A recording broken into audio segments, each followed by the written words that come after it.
Le sujet qui a été choisi ce soir, c'est justement parler un petit peu de la haine et la jalousie dans le couple. Alors, on sort justement d'une paracha où la plus grande histoire est dispute familiale, même si elle était les Shem Shamaim, c'est terminé dans le shalom et dans l'amour. Et on va y revenir. Mais on voulait parler de ce sujet. Est-ce que ça peut exister? Est-ce qu'on peut laisser une situation où, dans un couple, ou dans une maison, ou dans une famille, qui est l'endroit où on est supposé s'aimer, s'aider, se faire du bien 24 heures sur 24, est-ce que peut exister, est-ce qu'on peut se permettre de laisser une situation qui s'installe de haine ou de dispute? Alors, quand on parle toujours du couple, de la famille, c'est supposé être l'endroit où il y a le plus de ahava, le plus d'amour et le plus d'aide. Et pourtant, il y a une Gemara qui nous interpelle, et ça va nous ramener à la réalité, qui nous dit que celui qui est Mekarev et Krovav, celui qui rapproche ses proches, celui qui aide ses proches. Alors Akadosh Baruch Hu, il dit, quand tu vas m'appeler, je vais te répondre. C'est très étonnant cette Gemara chaque fois où on la lit, parce que c'est évident, si je dois aider quelqu'un, qui je vais aider si ce n'est pas mes proches? Qui je vais aimer si ce n'est pas mes proches, si ce n'est pas ma famille? Et la Gemara met ça comme quelque chose qui n'est pas évident. Ou Akadosh Baruch Hu, il dit, si tu le fais, alors moi aussi, je vais faire pour toi, et dès que tu vas m'appeler, je vais te répondre. Et Rav Chaim Vital, déjà, il parle de ce sujet-là, d'un homme qui peut faire beaucoup de chesed, qui peut avoir beaucoup de bonté à l'extérieur, mais qui peut manquer de bonté chez lui à la maison.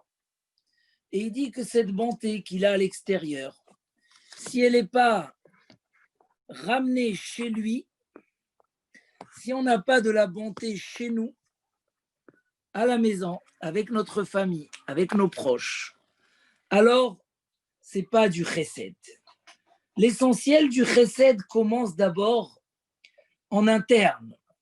Mais le fait qu'on parle de ce sujet-là, ça nous ramène à une situation un peu triste, où de base, le mariage, le couple, la famille, c'est parce que l'homme a besoin de retrouver sa complémentarité. Celui qui n'est pas marié, alors il est qu'un demi-corps. Et non, Adam, il n'est pas encore appelé un homme. Un homme complet, c'est un homme qui est marié. La première de la mitzvah de la Torah, c'est pour vous, c'est d'avoir des enfants, c'est de créer cette famille. La Torah nous dit Lo tov heyot Adam levado. C'est pas bon pour un homme d'être seul. Donc, évidemment, le but du couple, c'est pour qu'il y ait le maximum de shalom, de chesed et de ahava. À tel point que la Torah nous dit Alken Yaazov ish et aviv et imo.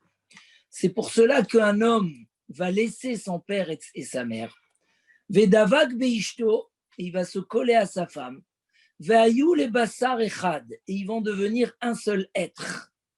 Donc, dès que la Torah parle de la première fois du couple, dès que la Torah, comme dit Rabbi Tzadok à Cohen, chaque sujet, quand on l'aborde la première fois dans la Torah, c'est là-bas où tous les secrets du sujet sont écrits. Et quand la Torah parle justement de la création de Ève pour Adam, alors la première chose, elle dit, un homme va laisser son père et sa mère et va s'attacher à sa femme et ils vont devenir Bassar Echad, une seule chair. Donc c'est ça le but du couple. On dit dans les Shiva Brachot, Sameach tesamach reim aouvim. On dit à Kadosh Baruch Hu, tu vas réjouir les reim aouvim, les amis qui s'aiment. Ça veut dire cette notion-là de ceux qui se rapprochent et qui s'aiment pour l'éternité. Et certainement, on n'a aucun doute, chacun en arrivant à cette situation-là, que le but du mariage, c'est pas pour Chas Shalom se créer des problèmes. Le but, c'est pour trouver cet amour, cette tranquillité et ce shalom. Mais la réalité, malheureusement, des fois, elle est triste. Quand on voit des gens qui se disputent et qu'il y a une concurrence à l'intérieur du couple qui est plus fort, et souvent on fait rentrer le sujet des beaux-parents, et ça crée des disputes. Tu donnes trop de respect, trop d'honneur à tes parents et pas aux miens. Ça veut dire que rentre ce problème, les gens ils aiment bien faire la blague de dire pourquoi Adam Arishon c'était l'homme le plus heureux. Les gens disent parce qu'il n'avait pas de belle-mère, parce que c'est Akadosh Baruch Hu qui lui a créé sa femme. Mais c'est une blague triste, parce qu'en fait, au contraire, un homme qui se marie, sa famille grandit. Et il est entouré de tous les côtés, de tous les sens. Mais la réalité, c'est justement à ce qu'on veut comprendre, ce qu'on veut parler aujourd'hui. Cette réalité triste, que plutôt que ça se passe comme ça, malheureusement, un homme, il se retrouve à la maison.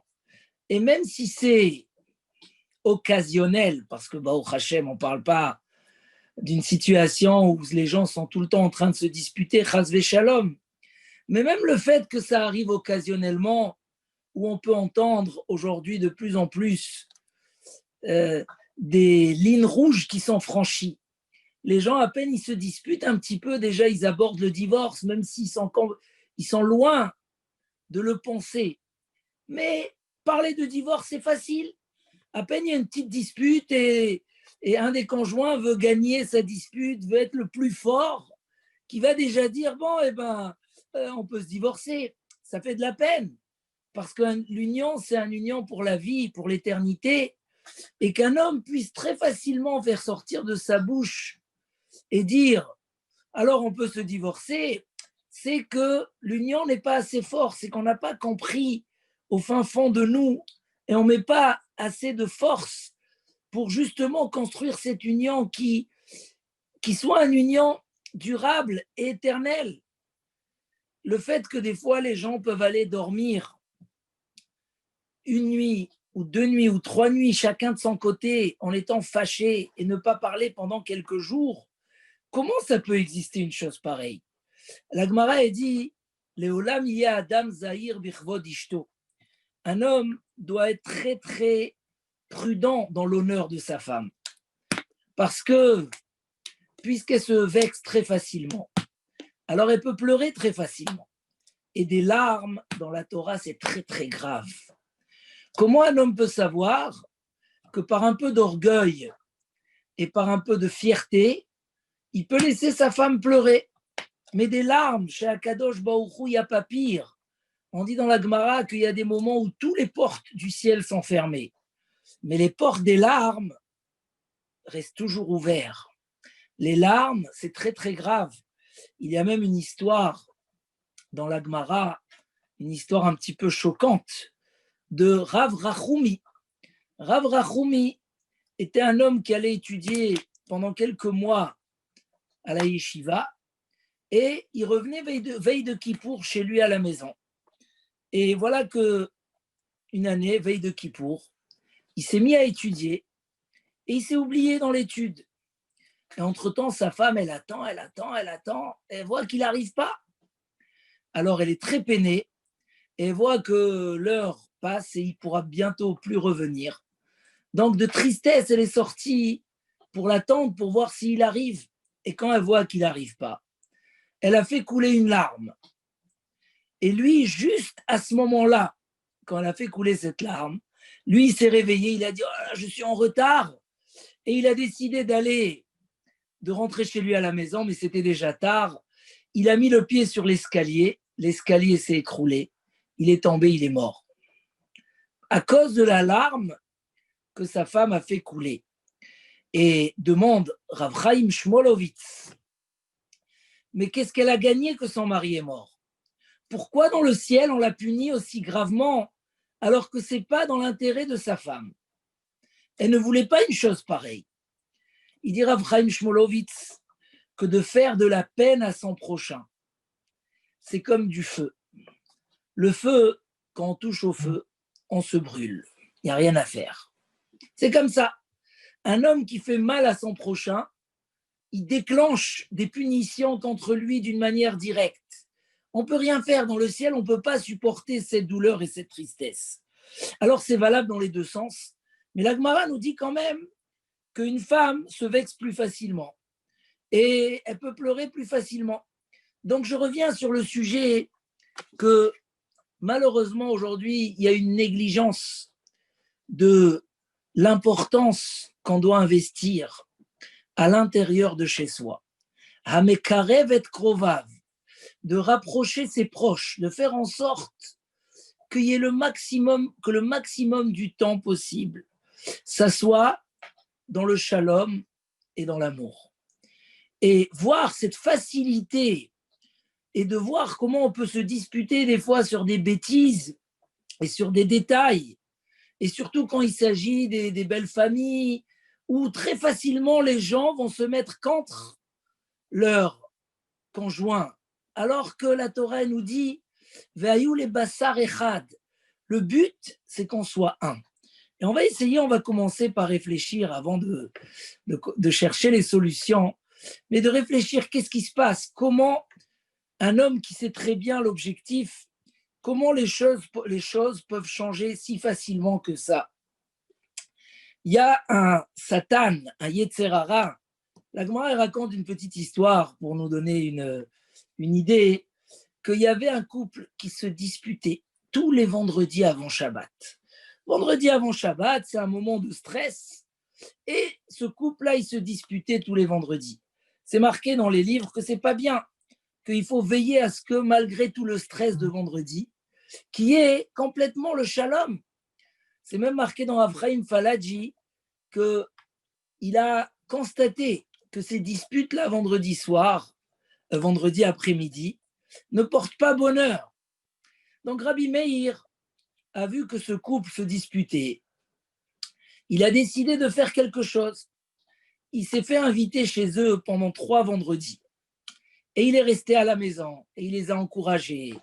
Et il leur a appris comment se supporter même dans les moments de stress. Et comme ça, pendant 3 semaines, ils ne se sont pas disputés.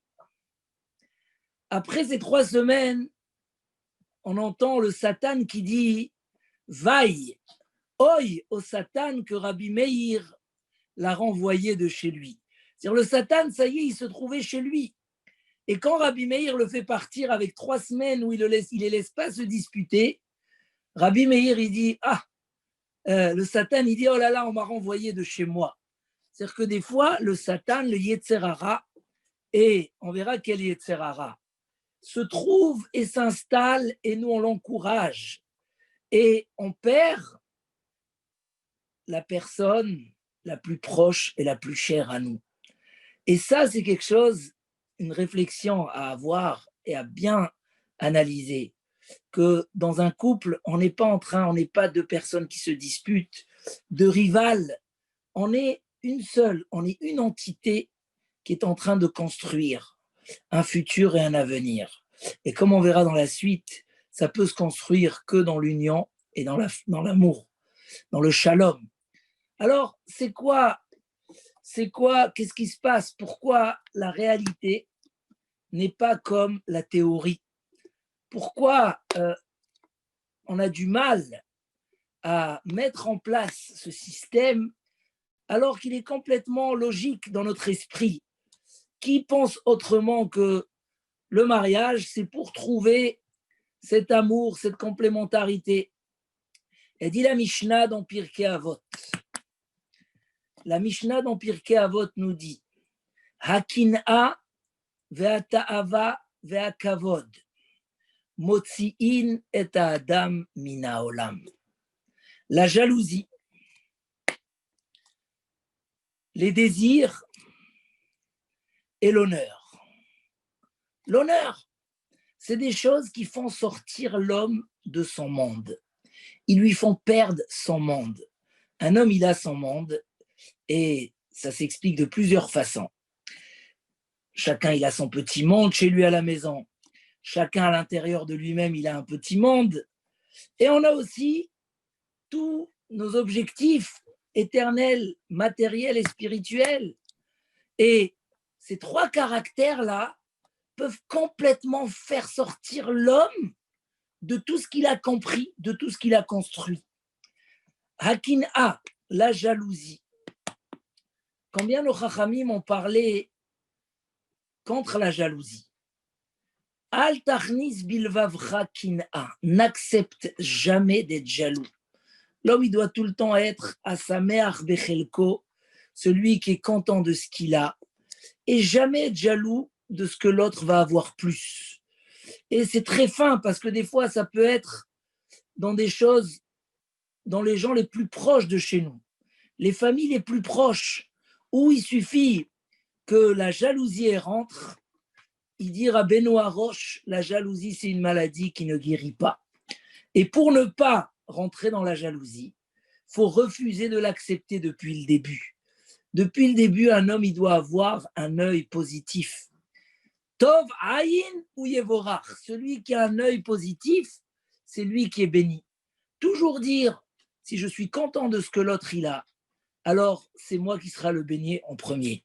La Gemara raconte que un jour, les employés de Rav Nachman ont fait des travaux dans le jardin et en train de creuser, ils voient un homme qui sort de la terre, comme ça il raconte la Gemara.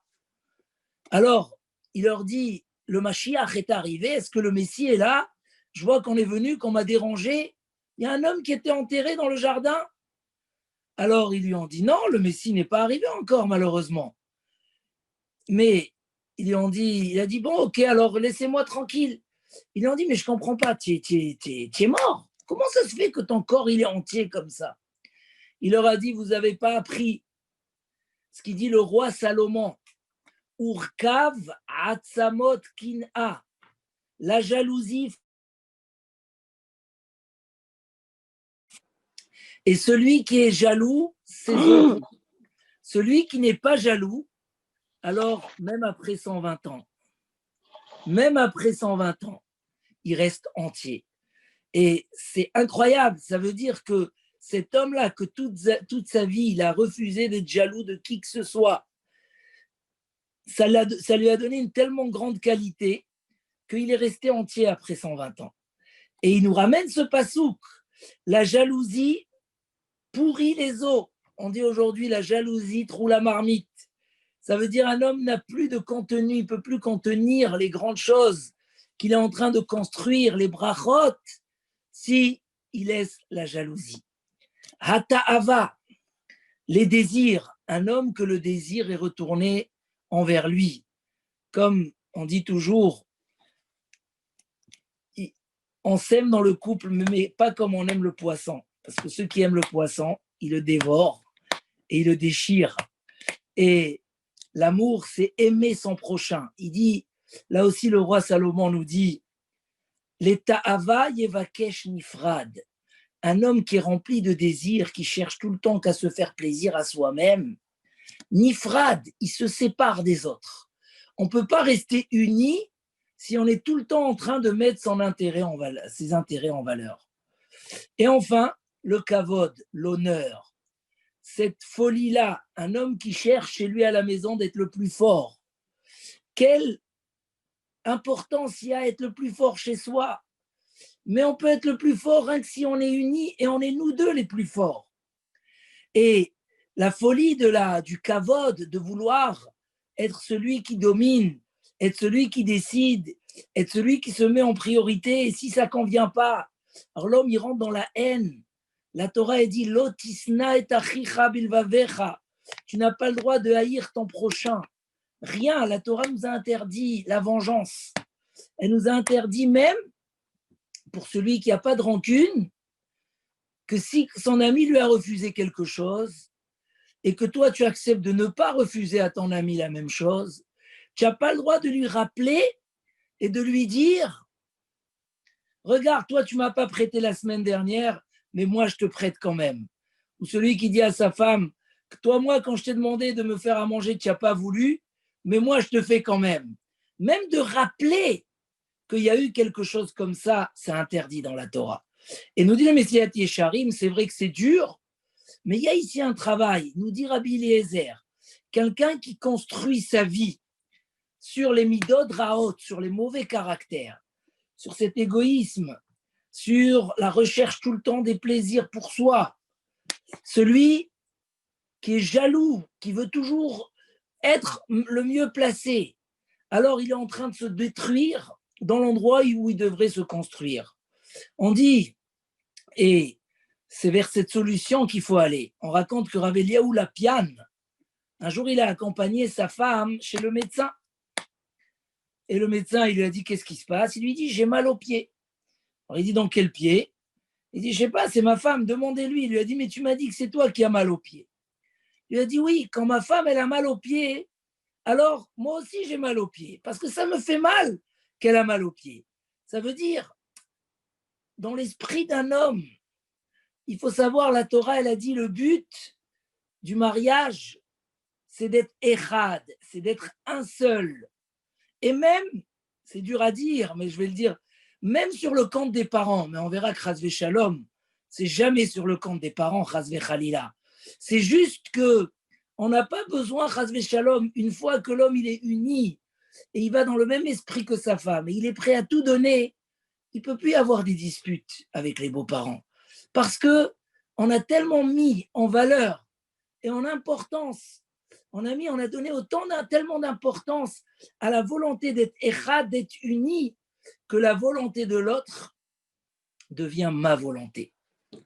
Comme on dit, kivyachol, assez, retsono kirtsoncha, que sa volonté devienne ta volonté. Et c'est ça, ça veut dire vivre les mêmes, sentir le besoin de l'autre, c'est ce qui va permettre d'être echad.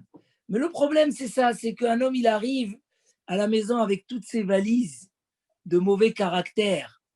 Il pense qu'à soi, il est là pour des exigences, il est là pour se mettre en valeur, et il pense que sa maison est entourée de milliers de spectateurs, et qu'on est en train de voir qui c'est qui va gagner la guerre, qui c'est qui va être le plus fort. C'est mamache comment le Satan, il arrive à nous réduire la visibilité, et d'une manière où tout simplement, à la place de dire, mais tu es en train de détruire celui qui fait partie de toi-même, celui qui est supposé te construire et te faire grandir, te compléter. Et si on arrive à réaliser ça, c'est déjà très important.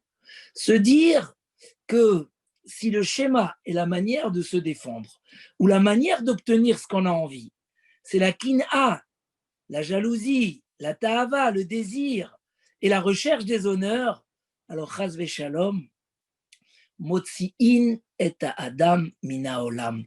Parin, ça ne peut pas nous aider à construire un monde, mais ça fait sortir l'homme de son monde. Ça fait sortir l'homme de l'endroit où il doit être le plus à l'aise. Et c'est pour ça que la solution que la Torah nous donne, c'est la hardout. C'est d'aller vers un chemin qui nous unit. On voit dans la Torah, et justement je veux développer ce point-là, important pour essayer de réfléchir comment on peut faire pour aller vers cette hardout, savoir laisser son ego pour se dire moi c'est elle et elle c'est moi et on est tous ensemble et on a un objectif, et c'est par cet objectif qu'on sera tous les deux plus forts. Et c'est pas en rabaissant son prochain qu'on va être plus fort. Il y a le Maharsha. Le Maharsha qui développe un petit peu cette idée, il demande le Maharsha que des fois on voit que le chiffre 2, c'est un signe de bracha. Et des fois on voit que le signe 2, c'est un signe de klala, de malédiction. Par exemple, c'est marqué. Pourquoi le deuxième jour de la création du monde, c'est pas marqué Kitov? Dans tous les jours de la création, Dieu il dit après qu'il a créé ce qu'il a créé, Vayar Elohim Kitov, que c'est bien. Mais le deuxième jour de la création, c'est pas marqué Kitov. Pourquoi? Parce que dans le deuxième jour a été créée la dispute et la séparation. Dieu a séparé entre les eaux d'en bas et les eaux d'en haut, Maïma Tartonim, Maïma Elionim. Et vu quand il y a la machloket, quand il y a la division, alors c'est pas Kitov. Ça peut pas être tov, ça peut pas être bien. Il dit le Maharsha, mais pourtant, le monde, il a été créé avec Bet, Bereshit, parce que c'est un symbole de bénédiction. Akaïa l'homme et la femme, et ces deux. Donc, il ramène, je ne vais pas rentrer dans les détails, où il y a une certaine époque que c'était dangereux même d'utiliser des choses en double, comme par exemple boire 2 verres de vin. Il y a une époque où c'était dangereux. Celui qui buvait 2 verres, il rencontrait des problèmes. Les genoux lui faisaient du mal. Il fallait toujours être dans le chiffre impair. Il dit le Maharsha, et c'est sur ça que je veux m'attarder. Il dit le Maharsha, ça dépend. Quand il y a 2 pour rester 2, c'est pas une bénédiction, c'est du mal. Mais quand il y a 2 pour devenir 1, alors c'est là où il y a la bracha. Quand Kadosh Baruch Hu, il a créé un homme et une femme, il les a créés séparés, mais dans l'objectif de devenir Echad, un seul. Quand la Torah dit Vayu les Bassar Echad, ça veut dire qu'on va prendre 2 entités, on va prendre 2 personnes qui sont complémentaires, qui doivent s'aider, qui doivent construire ensemble, des générations entières. Mais il faut que ces 2-là deviennent Echad. Si les 2 deviennent 1, s'ils arrivent à unir leur objectif vers une seule direction, alors c'est là où il y a le secret de la bracha. C'est là, pour ça, la gematria de Ahava, c'est 13. Echad, c'est 13. Le but, c'est qu'on soit Echad. Si on arrive, et l'un dépend de l'autre, devenir un, c'est avoir un objectif. Quand il y a un objectif et une direction, cette direction nous unit dans le même projet et ça nous permet d'être Echad. Mais si les objectifs sont différents, parce que les objectifs, c'est que chacun y cherche à défendre soi-même et pas à se défendre. On ne se sent pas un. Si moi, c'est un et toi, c'est un, alors c'est plus Echad. Et c'est là où ça ne va pas. C'est là où les midotes, les mauvais caractères de chacun rentrent. Mais si le vrai, le couple le plus beau couple, le couple symbolique, c'est quand il n'y a pas cette division. On n'est pas 2. On est un. Tes volontés sont les miennes, tes besoins sont les miens et ta souffrance est la mienne. Ta difficulté, je la ressens. Et mon plus grand plaisir, c'est justement que l'autre soit heureux. Et à partir de là, ça peut devenir Echad. Parce qu'à partir de là, on a enlevé tous ces mauvais caractères. Je ne peux pas être jaloux. Je ne peux pas avoir de la haine. Parce qu'un homme ne peut pas avoir de la haine contre soi. C'est comme la mitzvah de Ve'avta l'ereacha kamocha. Tu aimeras ton prochain comme toi. Ils disent là-bas les mefarshim. C'est comme la main droite ne peut pas haïr la main gauche. Et la main gauche ne peut pas frapper la main droite. Et même si sans faire exprès, elle lui a fait du mal, mais c'est un seul corps. C'est 2 mains dans un seul corps. Donc c'est exactement ça le secret du couple, c'est d'arriver à cette union-là, de devenir Ve'ayu, les Bassar Echad. Et ça on voit dans la création du monde. Quand Akadosh Baruch Hu a créé le monde, il a créé l'homme en dernier. Et il y a là-dessus une contradiction dans nos sages. Pourquoi l'homme a été créé en dernier? Devrait pas-il être créé le premier? L'homme, c'est le but de la création. Et sur ça, on a deux réponses que disent nos chachamim, mais qui sont très contradictoires. La première nous dit, pourquoi l'homme a été créé en dernier? Car si on voit un homme qui va s'enorgueillir, qui aura de la ga'ava, alors on va lui dire, monsieur, il touche kadmach. La mouche, la moustique a été créée avant toi. Qu'est-ce que tu es orgueilleux? Comme ça disent nos sages. C'est pour qu'on puisse répondre à l'orgueilleux, monsieur, tu es le dernier. Deuxième explication, dans nos sages, c'est pour que l'homme puisse être créé et que quand il arrive, tout est déjà prêt pour lui. Justement, parce que c'est lui le but de la création, alors Dieu l'a créé en dernier pour que quand il arrive, le repas est déjà prêt. C'est comme quand on va préparer un mariage, on ne va pas amener le khatan kala au tout début, on prépare tout et le khatan kala arrive en dernier pour que, une fois que tout est prêt. Et c'est très contradictoire parce que la première explication nous dit que c'est un défaut pour un homme d'être créé en dernier. Il est après les animaux, après les reptiles, après les volatiles. Il est en dernier. Mais la deuxième explication nous dit au contraire, il est créé en dernier parce qu'il est le plus important. Et là, l'explication extraordinaire, je pense, du Sfat Emet, de nous dire comme ça, c'est très simple.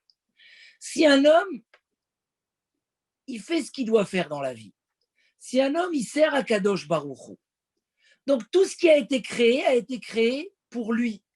C'était dans cette direction qu'on lui a tout préparé. Donc, toutes les choses sont reliées une à l'autre pour le servir. Donc, il a été créé en dernier pour que justement, il puisse avoir tout prêt pour lui. Toute la création, c'est une seule chanson. Quand il y a des choses qui sont reliées l'une à l'autre, on va faire les moins importantes d'abord pour préparer les choses les plus importantes. Mais si Chas Shalom, un homme s'occupe que de soi-même, et il est là que pour remplir ses désirs, alors les animaux ne sont pas prêts de le servir. Tout ce qui a été créé ne va pas dans l'objectif, dans quoi il les utilise. Donc chaque chose devient indépendante. Et quand un homme il arrive et il trouve, il a beaucoup de choses à faire, et les choses ne sont pas reliées l'une à l'autre, alors il va choisir la plus importante en premier, et il va laisser la moins importante. Il va prendre les choses les plus importantes en premier, il va laisser les moins importantes pour la fin. Donc, si un homme il n'a pas réussi à unir toute la création vers la même chanson, vers la même direction, donc c'est lui qui décide qu'en fait, il n'a rien à voir avec tout ce qui a été créé. Et du coup, ce qu'il a été créé en dernier, c'est parce qu'il est le moins important. C'est exactement ce qui peut se passer dans un foyer. Si on a mis tout dans le bon objectif, si le but, c'est d'avoir cette présence divine qui peut être là rien que quand il y a l'amour, quand il y a le shalom, si le but c'est de se compléter, de construire ensemble, alors tout ce qui nous entoure va dans le même objectif. Même s'il y a des difficultés, c'est pas grave. On trouve des solutions parce que l'objectif arrive à nous réunir vers le Echad, vers que tout aille vers une seule direction. Mais si Chas Shalom, chacun pense à soi-même, chacun est de son côté, alors il n'y a pas cette chanson qui sort de ce foyer. On a raconté une fois l'histoire qui ramène le Admour mais Alexander. Le Admour mais Alexander, il dit que, on l'a raconté plusieurs fois, mais elle est intéressante, qu'un jour, le roi, il a vu qu'il y a une révolution qui se prépare contre lui. Donc, il a décidé d'aller dans une forêt où il avait là-bas un très beau palais avec tous ses princes pour organiser justement, pour organiser une grande réunion avec ses princes, savoir comment s'en sortir contre cette révolution. Et quand il est allé, il a pris avec lui son cheval de guerre. C'était un cheval très important. Et il a pris justement pour montrer qu'on est en période de guerre. Et quand ils arrivent là-bas, il met un gardien pour son cheval et il lui dit, s'il te plaît, je ne veux pas que tu dormes de la nuit. Tu dois me garder mon cheval parce que si on me le vole, c'est quelque part déjà, ils ont commencé à gagner la révolution. Alors, je vais venir te voir de temps en temps pour voir si tu es réveillé. Alors, le gardien, il lui dit, il n'y a pas de problème, moi je suis un philosophe et donc je ne m'endors pas, je peux penser toute la nuit à des questions. Quoi? Le roi lui dit, tu es un philosophe? Très bien, il s'est dit dans sa tête, je vais l'encourager dans ses questions. Comme ça, il ne va pas s'endormir au milieu de la nuit. Donc le roi, il va à minuit, il le voit réveillé, il lui dit, très bien, c'est quoi la question à quoi tu es en train de réfléchir? Il lui dit, voilà, on nous a servi un bagel, et j'étais en train de réfléchir, moi j'ai mangé tout ce qu'il y avait en autour, mais où est parti le trou qui était au milieu? Et ça me travaille. Alors le roi, il dit, quelle question, c'est intéressant. Bon, continue à réfléchir, je viendrai dans 3 heures pour la réponse. Bon, le roi, il s'est dit, il a un problème, ce gardien, mais c'est pas grave, je l'encourage, comme ça, il me garde bien mon cheval. À 3 heures du matin, le roi, il arrive, et encore, il dit, c'est quoi ta question? Il dit, maintenant, j'ai une nouvelle question, je vois ici qu'on a planté un clou dans le mur, et pour accrocher les manteaux, où est parti le bois qui était dans ce trou-là? Qui sait où est parti, où il s'est caché, où il est rentré? Le roi dit, bon, ok, très bien, continue. À l'aube, le roi, il va le voir et il voit qu'il est très perturbé, il réfléchit comme ça, il lui dit, qu'est-ce qui se passe? Il lui dit, là, j'ai une question que je crois personne au monde peut répondre. Il dit, ah bon, c'est quoi? Il dit, j'ai gardé toute la nuit le cheval et je ne le retrouve plus. Où est parti le cheval? Je ne trouve plus le cheval. C'est bizarre, c'est comme le trou du bagel et le trou qu'il y a dans le mur. Voilà, le roi, il lui a dit, mais Chouga, espèce d'imbécile, moi, je t'ai encouragé pour que tu me gardes mon cheval. Mais le cheval, il t'a fui. Alors, il ne fallait pas penser à tout ça. Dommage que tu es rentré dans toutes ces bêtises-là. Valait mieux que tu me gardes mon cheval. Où est parti le cheval? Où est parti le cheval? Il dit le Admour Alexander. C'est une chose qui se passe chez chacun. Chacun rêve construire son foyer, voir ses enfants grandir dans le droit chemin. Et en même temps, bien sûr, il doit les nourrir, il doit travailler, il doit aussi prendre un peu d'air, il doit un peu s'occuper de soi-même. Mais qu'est-ce qui se passe? Le Satan, le Yetzer Hara, qui était dans la maison où il y avait les disputes, qu'est-ce qu'il fait? Il fait que l'homme, il s'oublie dans son travail, dans ses désirs, dans son honneur, dans ses petites bêtises, et il oublie l'essentiel. Le cheval, il fuit. Quand tu vois un homme qui te dit « Ah, mon couple, il est tombé à l'eau. Ah, on ne s'entend plus. Ah, à cause… » Mais pourquoi tu as oublié de garder l'essentiel? Pourquoi l'objectif de Echad n'était pas assez fort? Parce que, comme il dit le roi Salomon, « Al-kol peshaim techase ahava » Quand il y a de l'amour, ahava, c'est Echad, c'est un. C'est la même gematria. Quand il y a un, alors il n'y a plus de péché, il n'y a plus de faute. On est prêt à tout s'excuser. On ne voit pas les défauts de l'autre. Et si tu es en train tout le temps de voir les défauts de l'autre, c'est que c'est pas bon, tu n'es pas dans la bonne direction. C'est que peut-être tu es en train de penser à tes questions philosophiques. Et le cheval, il se sauve il se sauve de chez toi. Ça veut dire, faut pas oublier l'essentiel. Si un homme investit dans l'essentiel, si un homme il sait que quand il y a l'amour dans le couple, alors il est bien dans sa tête. C'est la Torah qui nous le dit. C'est ce qui nous met dans un état de tov, de bien. L'otov yota Adam Levado. C'est pas bon pour un homme d'être seul. Mais on a dit que le deuxième jour, Hachem, il n'a pas marqué kitov. Il n'a pas marqué que c'est bien. Pourquoi? Parce qu'il y a la machloquette. Le deuxième jour, c'est la dispute, c'est la division. S'il y a la division, il n'y a pas le echad, alors il n'y a pas le tov. L'homme, il n'est pas bien. Alors, tu as voulu être bien en prenant pour toi un peu d'honneur et te montrer le plus fort et faire des réclamations toute la journée, pourquoi on ne me dit pas merci, et pourquoi si, et pourquoi on ne me fait pas ça, mais tu as perdu l'essentiel. Cette direction-là, qu'on dise que tout ce qui a été créé, c'est pour toi. Hachem, il a créé l'homme en dernier pour que l'homme, il arrive au repas et tout soit prêt. Que l'homme met toute l'énergie de ce qu'il fait. Ce n'est pas parce qu'il est débordé au travail qu'il oublie d'appeler à la maison, qu'il oublie d'arriver à l'heure. Ce n'est pas parce qu'il a des problèmes. Au contraire, c'est là, c'est en donnant toute son énergie pour qu'il y ait du shalom et de la hava chez soi. C'est ce qui va amener le plus grand bonheur. Si un homme s'habitue que quand il va faire un verre de café ou un verre de thé, il pense tout de suite Echad. Dans le Echad, il y a deux qui sont unis et qui sont devenus un. Est-ce que j'ai pensé à faire aussi à l'autre? Est-ce que je l'ai fait à ma femme ou est-ce que je l'ai fait à mon mari? Est-ce que ça vaut la peine de répondre et de se disputer? Peut-être, plutôt que répondre et se disputer, peut-être réfléchis que si l'autre il t'a mal parlé ou si l'autre il est énervé, c'est qu'il ne se sent pas bien et qu'il a besoin de ton aide. Regarde quand toi tu as mal à la tête. Est-ce que tu prends un marteau et tu te donnes des coups sur la tête? Non, tu réfléchis, qu'est-ce qui m'arrive? Pourquoi je ne suis pas bien? Cherche, qu'est-ce qui se passe? Quand on aime, alors on cherche, on ne voit pas les défauts, on voit que les qualités. Il ne peut pas y avoir de la haine dans un couple. On n'a même pas le droit. La Gemara raconte qu'ils ont demandé à un rave, grâce à quoi tu as eu une longue vie?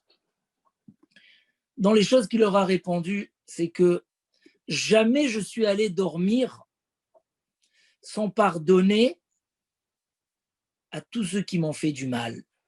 Avant d'aller dormir, il disait à Kadosh Baruch Hu, je pardonne à tous ceux qui m'ont fait du mal. Et je ne veux pas que Chas Shalom, qui que ce soit puni à cause de moi. Grâce à ça, il a eu une longue vie.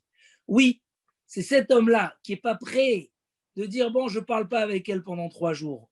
C'est celui qui est prêt de dire, il n'y a pas, elle a de la peine ou il a de la peine, peu importe qui est fautif, on est unis et on ne peut pas laisser son prochain dans la souffrance. On ne peut pas, il y a des lignes rouges, on ne peut pas parler de divorce ou de se faire du mal pour se montrer le plus fort, pour avoir le dernier mot. Chas v'shalom, au contraire. Si ton plaisir, c'est d'avoir le dernier mot, ton plaisir est le mien. Et ça, c'est une attitude indispensable dans le couple. C'est l'attitude de la vraie ahava, du vrai shalom. C'est de se sentir toujours, il y a un objectif et on est echad dans cet objectif. On est unis dans cet objectif. Pour bien comprendre encore, aller un peu plus loin, il y a le Midrash qui nous raconte une histoire. Le Midrash nous raconte que quand les Romains gouvernaient en Eretz Israël, il y a un jour l'empereur qui se promenait dans les rues de Tibériade et il passe devant un jardin et il voit devant lui un homme très âgé. Il voit devant lui un homme très âgé qui est en train de planter un figuier. Alors, il dit à cet homme-là, dis-moi, tu n'as pas travaillé quand tu étais jeune? Tu as besoin de travailler à cet âge-là? Le vieux, il lui répond, il lui dit, non, moi j'ai travaillé quand j'étais jeune, je travaille aujourd'hui, et Dieu fera ce qui est bon à ses yeux. Premier côté de la discussion. Bon, j'ai travaillé quand j'étais jeune, et je travaille aussi aujourd'hui, où est le problème? Donc le roi, il comprend que ce n'est pas normal, et lui, il comprend que c'est normal. Le roi, il dit, dis-moi, quel âge tu as aujourd'hui? Il lui répond, j'ai 100 ans. Il dit, tu as 100 ans et tu travailles encore? Tu crois que tu pourras manger ces fruits-là un jour? Le figuier, ça prend des années. Il lui dit, regarde, moi je travaille, peut-être je vais en profiter, mais ce n'est pas mon but principal. Mes enfants vont profiter de ces arbres. Et si, de même que mes parents ont pensé à moi, moi aussi je pense à mes enfants. Bon, deuxième partie de la discussion. Il lui dit, regarde, si tu vas manger de ces fruits-là, s'il te plaît, je veux que tu m'en amènes dans mon palais. Il dit, il n'y a pas de problème. Ça passe quelques années, ce vieux, il a eu une longue vie et il a mérité de manger des fruits du figuier. Qu'est-ce qu'il a fait? Comme promis, il a pris un grand panier, il a rempli des figues Et il est parti chez le roi. Il arrive chez le roi, il dit au roi, tu te souviens de moi? Il dit, bien sûr, je me rappelle de toi. Et le roi dit, quoi? C'est les fruits que tu avais plantés dans notre discussion? Il dit, oui. Ouah, le roi, il est impressionné, il est ému. Il dit, vite, amenez-moi un trône en or. Ils ont amené un trône en or, il a assis dessus, et il lui a fait un honneur extraordinaire. Il a montré en tant qu'exemple, et il leur a dit, regardez, remplissez-lui le panier avec des pièces en or, et envoyez-le chez lui à la maison. Bon, il y a la voisine qui voit le vieux comme ça, 115 ans, arriver chez lui à la maison avec de l'or, et lui pose la question, c'est quoi? Et il lui raconte toute son histoire. Et là, elle va chez son mari, elle lui dit, vite, tout de suite, tu prends des figues, tu amènes chez le roi. Il dit, ça va pas, non, ils vont me tuer là-bas. Il dit, non, non, non, regarde le voisin, toi, tu es un bon à rien, vite, va, tu peux gagner. Bon, lui, il n'a pas le choix, il ne peut pas lui refuser, et il prend un panier de figues, et il va chez le roi. On lui pose la question, c'est quoi? Il leur a dit, comme le vieux, moi aussi, j'amène des figues. On dit, quoi, tu n'as pas honte? Ils l'ont jugé sur place, et sa punition, c'était que il a dû se tenir devant le portail, et tous ceux qui passaient devaient prendre une figue et lui jeter au visage. Miskin, par le conseil de sa femme, il est retourné avec le visage tout noir, tout rempli de figues, et il arrive à la maison, et il dit à sa femme, tu vois ce que tu m'as fait? Qu'est-ce qu'elle lui répond? Elle lui dit, bon, tu es un malchanceux, toi. Bon, encore, tu as un peu de chance, parce que si c'était des citrons, tu aurais eu très mal au visage. Il t'aurait... Comme ça, là, le Midrash raconte l'histoire. Et quel message il y a dans cette histoire? Mais pareil, quel message? Pourquoi le roi ne comprenait pas qu'un homme âgé travaille? Pourquoi le vieux essayait à se défendre que oui, il doit travailler? Alors là, il y a ici deux esprits différents. Et le vieux s'est défendu par l'esprit de la Torah. L'empereur n'arrive pas à imaginer qu'on peut travailler alors qu'on a tout ce qu'on a dans la vie. Qu'on peut essayer de faire des choses qui sont totalement pour les autres, pour nos enfants, passer son temps pour penser aux autres. Ça y est, si tu as réussi dans la vie, vas-y, profiter. Le but de la vie, c'est le désir, c'est le plaisir. Tu as ça, vas-y, pourquoi tu travailles? Donc, soit que tu n'as pas travaillé quand tu étais jeune, soit que tu penses vraiment manger des fruits, mais sinon, il n'y a aucune raison de s'investir dans quelque chose. Et le vieux, il lui dit, chez nous, c'est pas comme ça. Chez nous, c'est autant et voire plus important de s'occuper des autres que de s'occuper de soi-même. Et donc, même s'il n'y a aucune chance que je mange de ces fruits-là, je le fais pour les autres. Je m'investis pour les autres. Ma vie, c'est la vie de mes enfants. C'est la vie de tous ceux qui vont profiter de ça. Et le roi, bon, il dit, c'est intéressant. Il y a des gens qui vivent comme ça. Que chez eux, le plaisir, c'est pas l'objectif. Chez eux, le plaisir, c'est la construction. C'est l'avenir. C'est voir qu'est-ce que je peux faire, qu'est-ce que je peux donner. Et il lui a dit, bon, regarde, si tu réussis dans ton projet, j'aimerais voir, mais j'y crois pas trop. Et quand il voit que finalement, cet homme-là vient, ça veut dire, il voit quelque chose d'incroyable. Qui sait, écoutez bien ce message-là, qui sait qui finit par être assis sur un trône en or? Que ça soit dans les communautés, que ça soit chez soi à la maison. Qui sait que ce qui arrive et que c'est quoi le couple où la femme dit mon mari, c'est l'ange, et l'homme qui dit ma femme, c'est la plus grande, la meilleure femme du monde. Qui c'est qui dit ça? C'est celui qui n'est pas là pour prendre, qui n'est pas là pour chercher que son intérêt, son plaisir et sa réussite. C'est celui qu'au contraire, il est là pour l'objectif. Il est là pour donner. Il dit Rav Dessler, on a plus de plaisir que de donner que de recevoir. Et ça, on ne le sait pas. Le Yetzer Hara, il cache. Mais le plus grand plaisir d'un homme, parce que là, il touche à des plaisirs intérieurs. Il ressemble au Créateur qui fait que donner. C'est un caractère profond chez l'homme. Il dit Rav Dessler, on aime celui qu'on donne, pas celui qui nous donne, mais celui à qui on donne. Et c'est constaté et vrai. On aime les endroits où on s'est investi, les choses et les hommes pour qui on s'est investi. Et c'est ce qu'il dit l'empereur. Asseyez-le sur un trône en or. Parce que qui mérite le vrai kavod?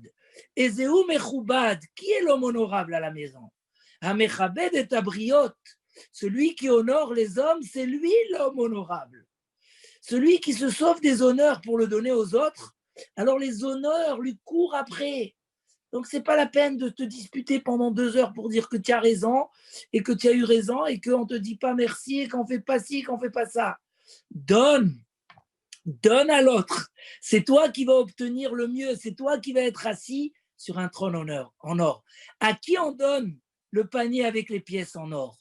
Pas celui qui est en train de garder tout pour soi et que ça va finir par pourrir dans la banque et rester perdu là-bas. Non, c'est celui qui donne, qui s'investit pour les autres. Le vieux, il lui a dit, moi, ça y est, j'ai travaillé quand j'étais jeune. J'ai tout ce que j'ai besoin. Mais ma vie ne s'arrête pas là, c'est pas ça le but. Le but, c'est la construction, c'est les générations, c'est faire le fait de me donner pour les autres, même à l'âge de 100 ans, c'est ça mon plaisir, c'est ça mon bonheur. Et le cadeau du ciel, c'est ce qu'il lui a dit Hachem, phrase qui est bon à ses yeux, c'est qu'à cet homme-là, on lui donne une longue vie. C'est comme l'homme qui pardonnait à tout le monde avant d'aller dormir, qui a eu la longue vie.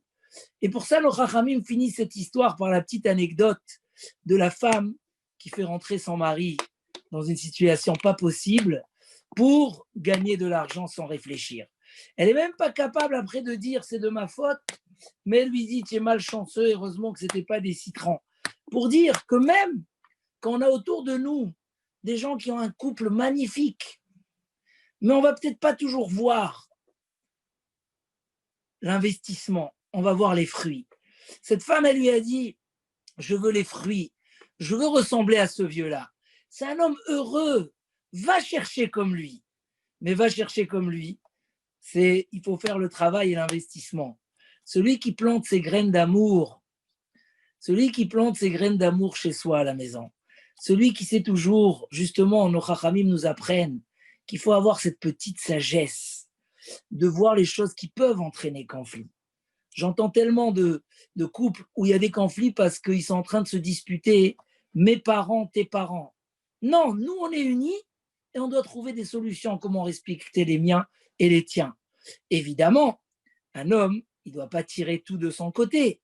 On voit que même Yaakov Avinu, on lui reproche qu'il a donné trop à Yosef et il a fait des différences.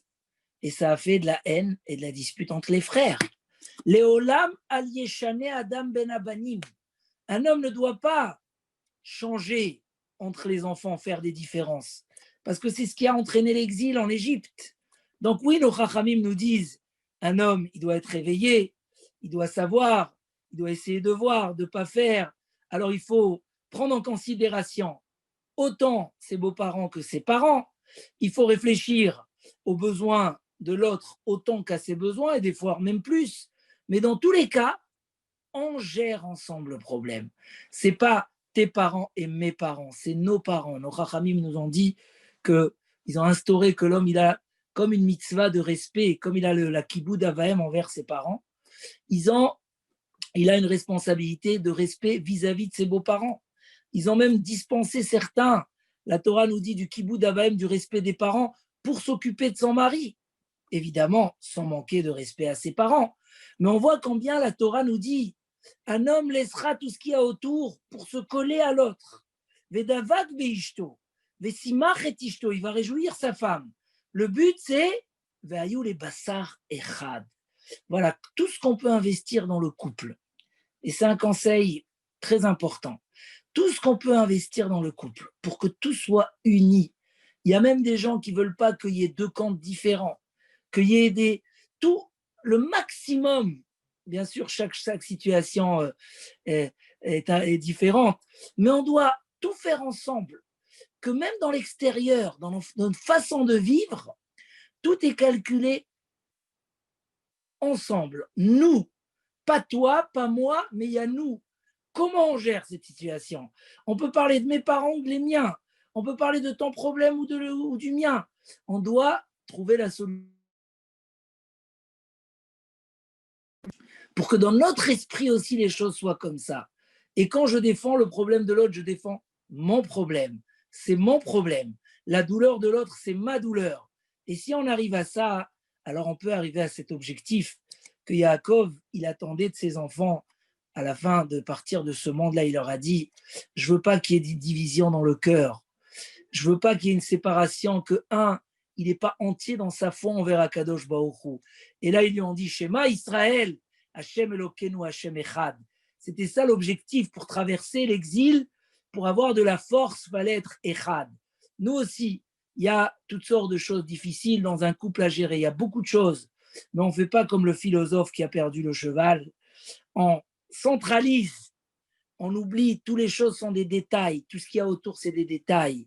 Même quand tu es au travail, n'importe où tu es, l'essentiel, ça reste cette construction extraordinaire de ton couple, de ta famille, de tes enfants, de l'avenir, de la présence divine dans le couple. Parce que quand il y a le shalom, Shrina Benehem, tu mets la présence divine. Ça doit être l'élément central de notre vie. C'est là où on doit consacrer l'essentiel de notre énergie. Et à partir de là, on peut, quand il y a ce echad, il y a cet ahava, alors la théorie et la pratique se relient. Tout ce qu'on a pensé, tout ce qu'on a pu rêver, tout ce qu'on est en train de construire, tous nos projets, Bezrat Hashem, pour l'éternité tout simplement, vont s'accomplir. Combien que les années passent, combien que les anniversaires de mariage s'accumulent, l'amour grandit et les choses sont soudées d'une manière où on ne peut plus voir de différence. Il n'y a pas toi et moi, il n'y a que nous et on est Echad. Et là, c'est ce que nous dit Rabbi Akiva, c'est là où il y a la présence divine. Quand il y a la dispute, quand il y a la séparation, il n'y a pas le kitov, il n'y a pas la présence divine. Quand il y a le shalom, quand il y a la hava, quand on enlève ces trois caractères terribles, la jalousie, la haine et l'honneur, la recherche d'honneur, et on met à la place des caractères de netina, de chesed, de ahava, alors Bezrat Hashem, notre foyer devient et deviendra une source de bénédiction, de gdusha, où les enfants vont continuer dans ce chemin-là, de voir que comment on s'aime, comment on s'aide, et aussi eux continueront dans ce chemin-là. Donc, Bezrat Hashem, qui est refoua shlema, les chol amo Israël, qu'on ait des bonnes nouvelles, et qu'Akadosh Baruch Hu envoie la Géoula Bekarov. Amen, Ken Yehi Ratzon. S'il y a des questions,